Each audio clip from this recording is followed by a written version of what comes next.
परोक्ष रुचि या अपरोक्ष रुचि? अपरोक्ष रुचि। ओके।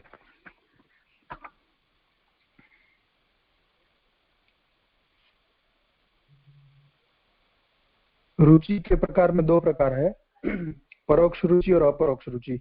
उसमें अपरोक्ष रुचि भगवाननी आंतर के बाह्य अनुभूति थवाने कारणे भगवाનમાં જે વિશેષ રુચિ ઉત્પન્ન થતી હોય છે તે રુચિને અપરોક્ષ રુચિ કહેવામાં આવે છે.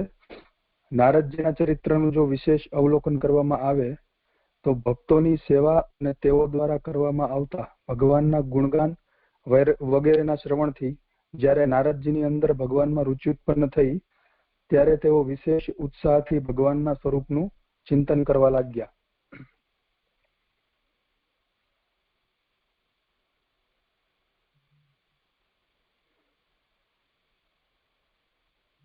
मतलब यहाँ पे ऐसा कह रहे हैं कि भगवान की आंतर या बाह्य अनुभूति होती है, उसी की वजह से जो है वो ये अपरोक्ष रुचि होती है. जैसे नारद जी को भगवान के गुणगान से, भगवान के सत्संग से उनको भगवान में रुचि उत्पन्न हो गई थी. अचानक ज नारद जी ने पोताना हृदय में भगवान ने साक्षात अनुभूति थई. थोड़ी ज वार में परंतु भगवान तिरोहित थई गया. महामुसीबते प्राप्त करेलू धन अचानक खोवाई जवाथी जेवुं दुख थाय तेवुं दुख नारदजीने थयुं. भगवत प्रेरणाथी स्वस्थ बनीने नारदजी पुनः ते स्वरूपने पामवा माटे भगवानना नामादिनुं कीर्तन करवा लाग्या. भगवत अनुभूति थया बाद उत्पन्न थयेल नारदजीनी आ रुचिने सिद्धांतमां अपरोक्ष रुचि कहेवामां आवे छे. इन शॉर्ट ऐसा है कि भगवान की अनुभूति एक बार हो गई नारद जी को, एक बार प्रकट हो गए भगवान, लेकिन उसके बाद वो तिरोहित हो गए. तो उसके बाद जो मतलब भगवान में नारद जी की रुचि हुई उसे सिद्धांत में अपरोक्ष रुचि कहते हैं. ये ले लूं राजा आगे?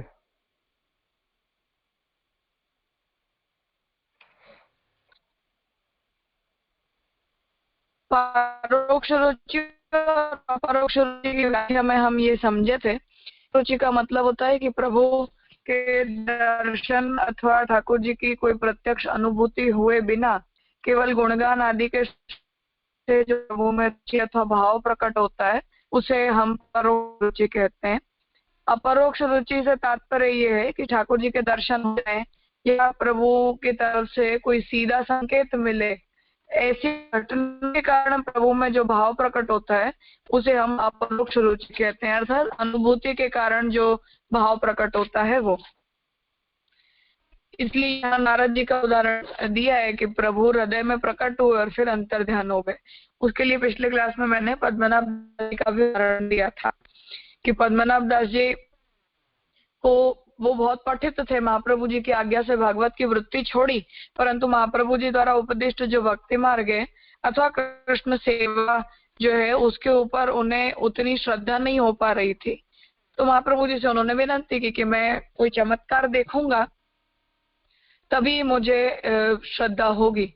तब महाप्रभु जी की इच्छा से मथुराधीश प्रकट हुए तो उससे उनकी रुचि प्रकट हुई या उनको अपने प्रभु में प्रेम हुआ. तो ये अपरोक्ष रुचि है. अर्थात ठाकुर जी ने उन्हें प्रत्यक्ष दर्शन दिए या ठाकुर जी का कोई ऐसी अनुभूति हुई, विशेष अनुभूति, जिसके कारण उनके हृदय में प्रभु के प्रति स्नेह भक्ति प्रकट हुई. तो इस प्रकार की जो रुचि है उसे हम अपरोक्ष रुचि कहते हैं, जो अनुभूति जन्य होती है.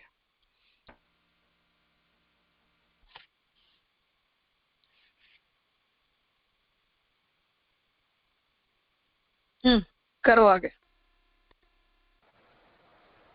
तो राजा बुल्ला मिश्र जी को जो हुई थी वो भी अपरोक्ष रुचि कही जाएगी? हाँ बिल्कुल. हाँ.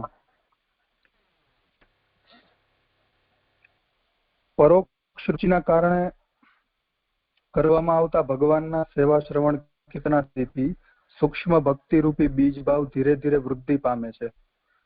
જેમ જેમ ભક્ત દુઃખાપહારી ભગવાન શ્રી કૃષ્ણ નિજ ભક્તના મનમાં પ્રવેશ કરતા જાય છે તેમ તેમ ભક્તની નિષ્ઠા સેવા શ્રવણ કીર્તન વગેરે સાધનોમાં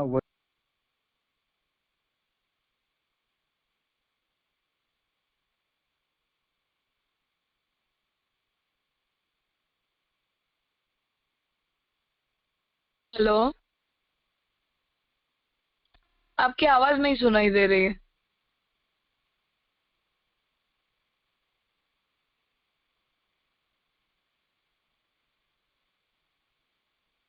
हेलो,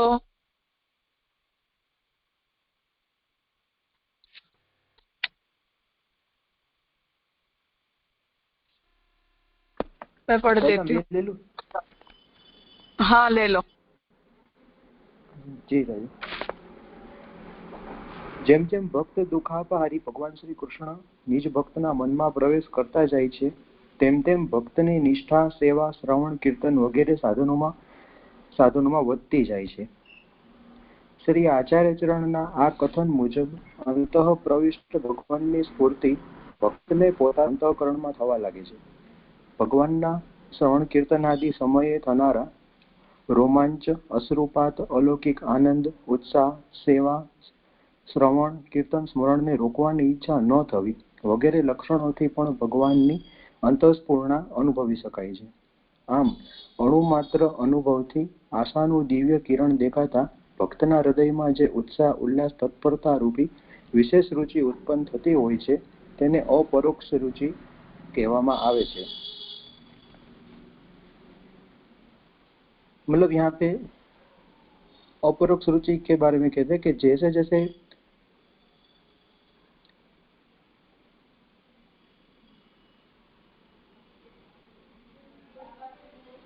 हेलो, सुनाई दे रहा है, करो। हाँ आवाज, हाँ ठीक है. जैसे जैसे भक्त दुखाकारी भगवान श्री कृष्ण निज भक्तों के मन में प्रवेश करते हैं तैसे तैसे भक्त की निष्ठा सेवा श्रवण कीर्तन आदि साधनों में बढ़ती जाती है. श्री आचार्य जी के कथन मुजब अंत प्रविष्ट भगवान की मूर्ति भक्तों के अंतःकरण में होती है.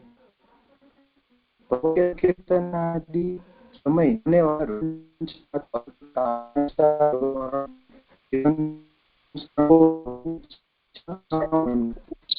लक्ष्यों से क्या ब्रेक हो रही है? आवाज ब्रेक हो रही है, इंटरनेट कनेक्शन शायद चेक कर लीजिए. जी राजा. तात्पर्य यहाँ ये है कि महाप्रभु जी आज्ञा करते हैं कि हमारे हृदय में प्रभु विराजते हैं, परंतु वो प्रभु जब तक हमारे अंदर उतनी योग्यता और अधिकारिता नहीं आ जाती है तब तक हमारे साथ प्रभु का वो जिसे हम वार्ता में सानुभाव कहते हैं वो सानुभाव हमें नहीं हो पाता है. वो सानुभाव के लिए जैसे प्रभु तो विराज रहे हैं परंतु भक्त की योग्यता नहीं होती है. जब हमें प्रभु में उतना प्रेम स्नेह आदि होता है तभी प्रभु भी हमें अपनी तरफ से वो अनुभव करवाते हैं. महाप्रभु जी आज्ञा कर रहे हैं यहाँ कि जैसे जैसे भगवान अपने निज भक्तों के मन में प्रवेश करते हैं ऐसे ऐसे भक्त की निष्ठा सेवा श्रवण कीर्तन आदि साधनों में बढ़ती जाती है. और उसके लक्षण इस तरह दिखाई देते हैं कि हमें प्रभु क्रियाओं में बहुत आनंद की होती है. जो रुचि हमें जितनी अभी नहीं है वो बढ़ती जाती है. अन्य की मन नहीं लगता है अथवा प्रभु सेवा श्रवण कीर्तन स्मरण आदि क्रियाओं के अलावा हम कुछ भी करना पसंद नहीं करते हैं. ये सभी चिन्ह हैं कि प्रभु का जो है उसकी वृद्धि होने पर प्रभु हमारे हृदय में प्रकट होते हैं, हमारे अंतःकरण में प्रभु विराजते हैं. तो इस प्रकार के अनुभव भक्त को होते हैं. ये सब अपरोक्ष रुचि इन्हें कहा जाता है. अर्थात वो भक्ति की जो प्रोग्रेस है भक्तों को भी समझ में आती है. प्रेम जो है वो जितना पहले नहीं था वो अब हमें प्रभु के प्रति हो रहा है. राजा आपकी आवाज बहुत कट हो रही है. या जो स्नेह हमें अभी तक मैं रिकनेक्ट करके देखती हूँ.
अब सुनाई कट हो रही है राजा, आवाज कट हो रही है। वाईफाई कनेक्शन तो ठीक है, अब मैं क्या करूं? हाँ बिल्कुल सुनाई नहीं दे रहे। नहीं अब હવે આવે છે રાજા અવાજ બરાબર? हाँ अब आ रही है। ठीक है। तो तात्पर्य ये है कि प्रभु के प्रति हमारा चिन्ह भक्त को अपने आप समझ में आते हैं, और वो जो अनुभव है वो भक्त के लिए भी बहुत अच्छा होता है। अर्थात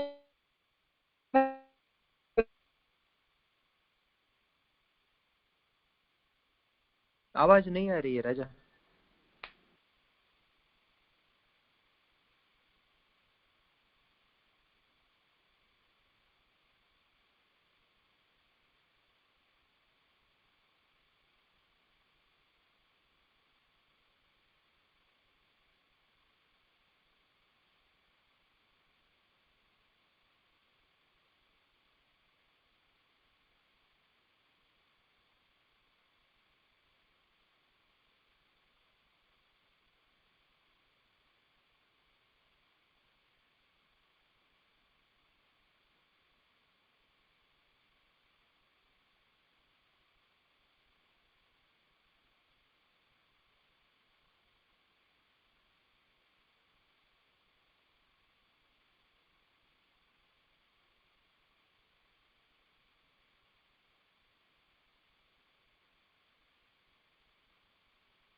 हेलो,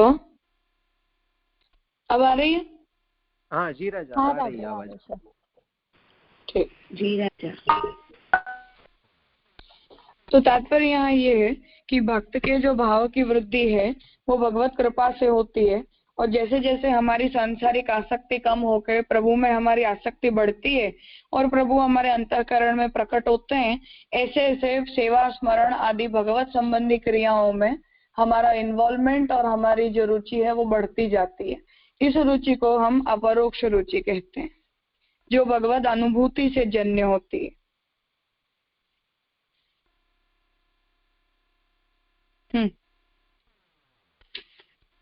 करो आगे। जी રાજા થોડી લેટ જોઈન થઈ, પણ મને એવું જાણવું છે કે આ જે ભગવાનની આંતર અને બાહ્ય અનુભૂતિ છે તે કેવી રીતે સમજવાનું? आंतर अनुभूति को मुख्यता से तो महाप्रभु जी ने विरही भक्त के लिए एक्सप्लेन किया है संन्यास निर्णय में। वहाँ महाप्रभु जी आज्ञा करते हैं कि भक्त को प्रभु के विरह का अत्यंत अनुभव जब होने लगता है, उस स्टेज पर भगवान उसके अंतःकरण में प्रकट होते हैं, और फिर जैसे कोई लोहे का गोला हो उसे हम आग में तपाते हैं, तो पहले अग्नि बाहर होती है और फिर वो धीरे धीरे अंदर भी चली जाती है और लोहा और आग ये दोनों एक हो जाते हैं। उसी तरह भक्त के हृदय में जब भगवान प्रकट होते हैं तब वो भक्त और भगवान एक हो जाते हैं। इस तरह महाप्रभु जी ने विरही भक्त के एग्जाम्पल में ये बात समझाई है। अब जो सेवा करता है उसके लिए तो अंतःकरण में प्रभु के प्राकट्य का कोई प्रश्न नहीं बनता, क्योंकि प्रभु तो सन्मुख में विराज रहे। इसलिए विरही भक्त की अनुभूति अंतर अनुभूति होती है, और भक्त को जो सेवा कर रहा है उसे तो अपने सेव्य स्वरूप में ही वो अनुभूति होती है।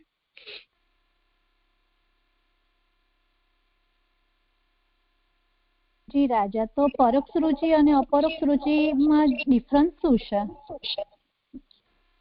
डिफरेंस यही है कि केवल श्रवण कीर्तन और स्मरण के बेसिस पर जो भक्ति प्रकट होती है, गीता भागवत आदि शास्त्रों से प्रभु के महात्म्य का श्रवण करके हमें जो रुचि हुई उसे हम परोक्ष रुचि कहते हैं।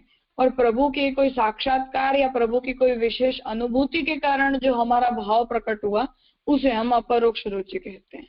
एक में प्रभु की साक्षात अनुभूति है और दूसरे में नहीं है।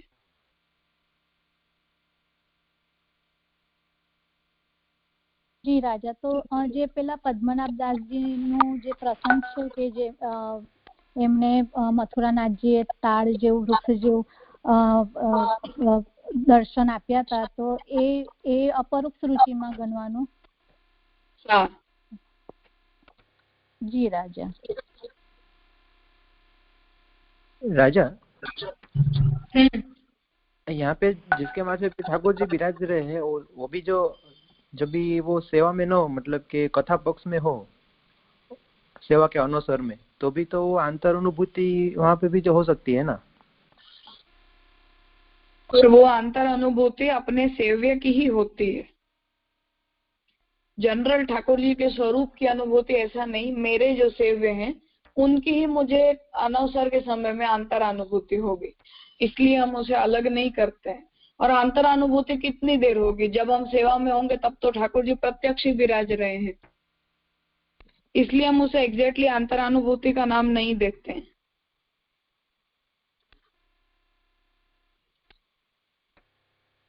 जी राजा, समझ में नहीं आया। अर्थात प्रभु से जो व्यक्ति सेवा करता है उसे अवसर के समय तो प्रभु सन्मुख में विराज रहे हैं, और अनवसर में जब भी वो जो कोई भी श्रवण कीर्तन स्मरण करता है उसमें वो जो भी स्वरूप का ध्यान करेगा वो अपने ही सेव्य स्वरूप का ध्यान करेगा, तो उसे हम अंतर अनुभूति नहीं कहते हैं। वो कुछ देर के लिए भले ही अनवसर में हम अंतर अनुभूति करते हो या अपने सेव्य का मन में ध्यान करते हो, परंतु हमारे प्रभु तो हमारे साथ प्रत्यक्ष हमेशा विराजते ही हैं, इसलिए हम उसे अंतर अनुभूति न कहकर बाह्य अनुभूति ही कहते हैं।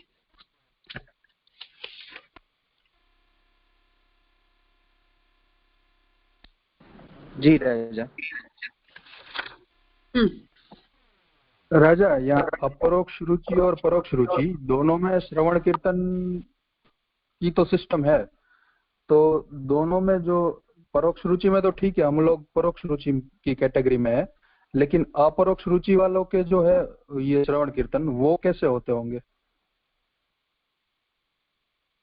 वही तो मैंने अभी बताया कि जब हम अनवसर के समय में श्रवण कीर्तन स्मरण करते हैं तब हमें प्रभु के जो भी चरित्र लीला गुण आदि को हम पढ़ रहे हैं या सुन रहे हैं, उन्हें पढ़ते या सुनते समय हमें हमारे मन में अपने सेव्य स्वरूप के ही दर्शन होते हैं। और जो व्यक्ति के पास सेवा नहीं विराजती है वो व्यक्ति जब श्रवण कीर्तन स्मरण करता है तो उसके पास ध्यान करने के लिए कोई पर्टिकुलर स्वरूप नहीं होता है, उसके लिए प्रभु के सभी स्वरूप ध्यान के विषय है। इतना फर्क पड़ता है।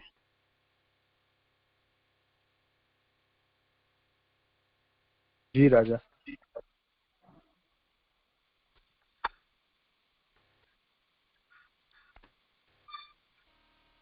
और कुछ?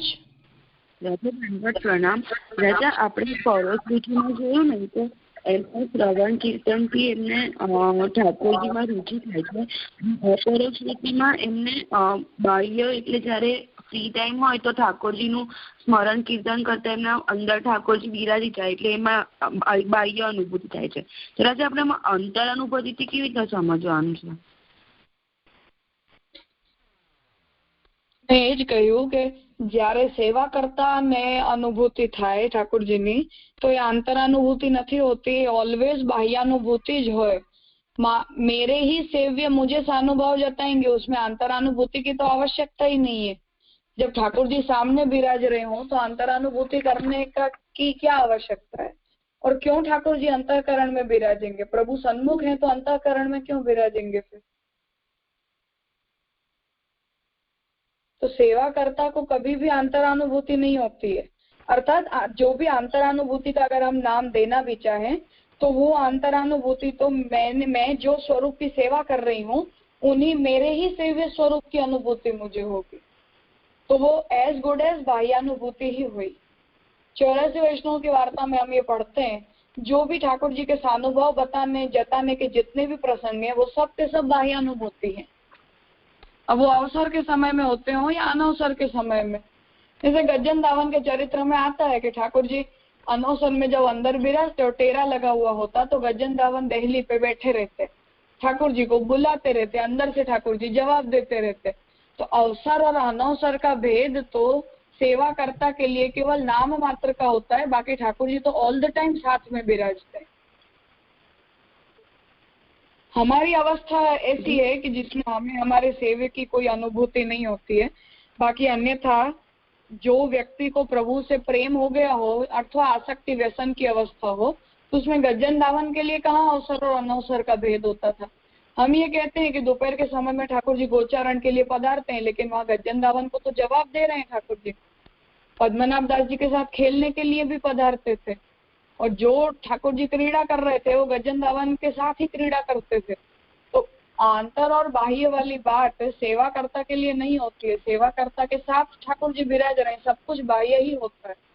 जो श्रवण कीर्तन स्मरण परायण होते हैं और विरहानुभवी होते हैं उनकी जो अनुभूति होती है वो अंतरानुभूति होती है। જી રાજા, અને રાજા જે પરોક્ષ રુચિમાં એ લોકો જે શ્રવણ કીર્તન સ્મરણ કરશે એનાથી એ કેવા પ્રકારની રુચિ કે એમને કેવી રીતે જાગશે રુચि? भागवत गीता आदि शास्त्रों का जब हम अध्ययन करते हैं, ठाकुर जी के गुण को, ठाकुर जी की लीलाओं का पठन पाठन अध्ययन करते हैं तो प्रभु में हमें स्नेह प्रकट होता है, प्रभु में हमें रुचि प्रकट होती है। सबकी यही प्रोसेस होती है। हम सेवा वाले परिवार में पैदा होकर वैष्णव हुए हैं इसलिए हमें वो अनुभूति पता नहीं है। बाकी जो भी नए व्यक्ति वैष्णव होता है वो तो ग्रंथों का अध्ययन करके ही तो उसके मन में रुचि प्रकट होती है। हम भागवत पढ़ेंगे, हम गीता पढ़ेंगे, ठाकुर जी के लीला गुण आदि को पढ़ेंगे तो अपने आप रुचि प्रकट हो जाती है। वो प्रकार है। राजा एमा पण પછી અનુભૂતિ નહીં થઈ જાય એમને? अनुभूति इनिशियल स्टेज में नहीं होती है, बहुत बाद में जाकर होती है। फलावस्था में जब वो स्नेह आसक्ति आदि अपनी उच्च अवस्था पर पहुंच जाते हैं तब जाके वो अनुभूति होती है।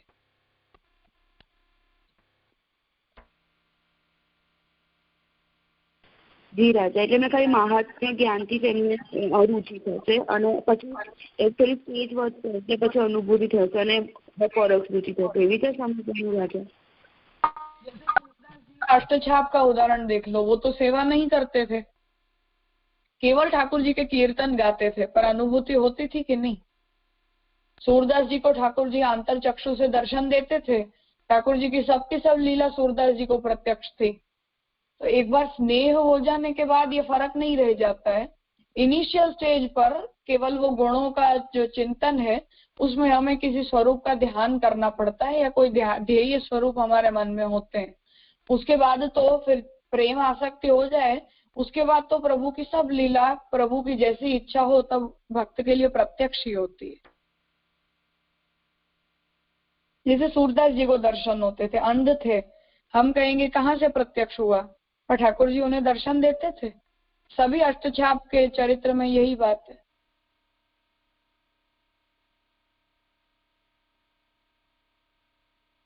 जी राजा, समझ में।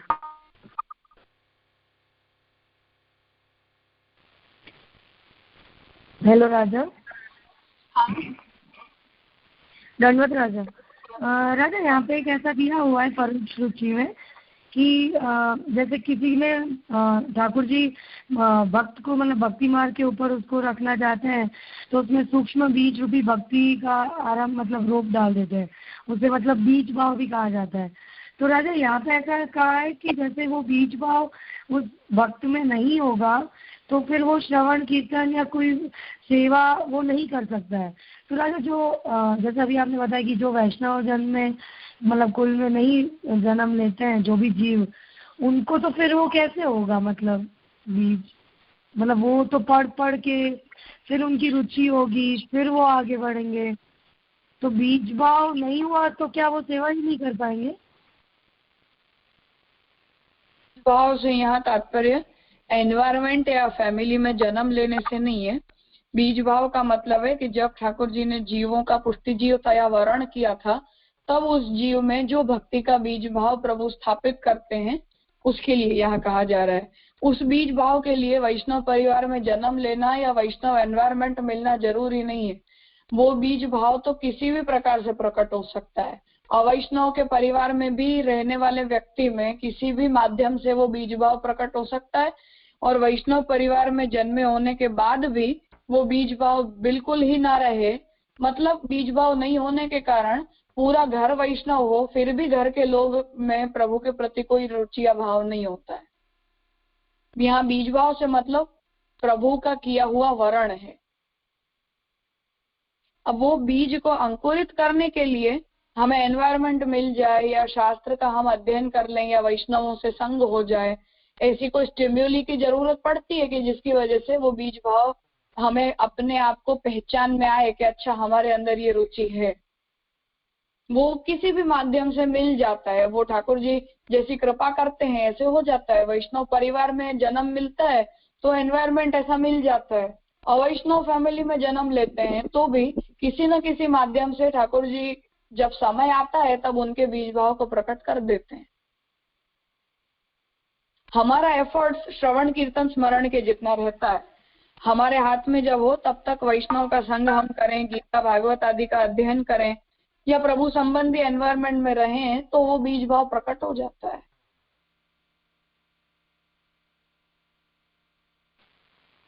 जी राजा।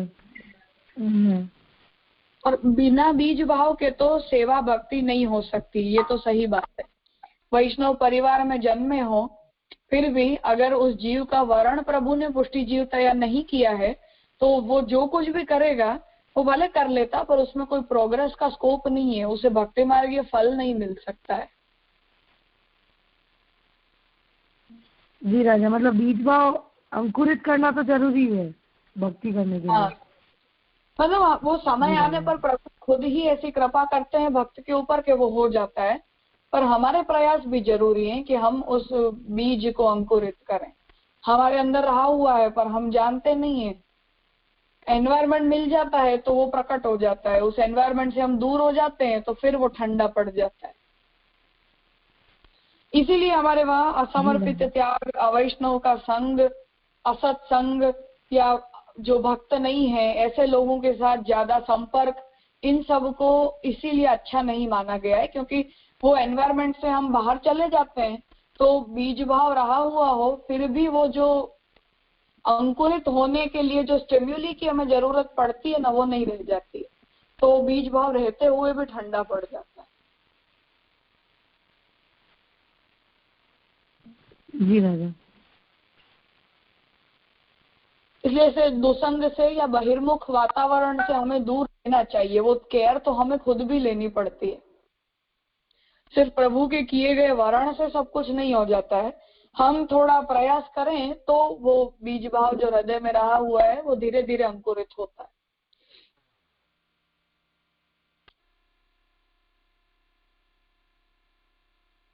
जी राजा।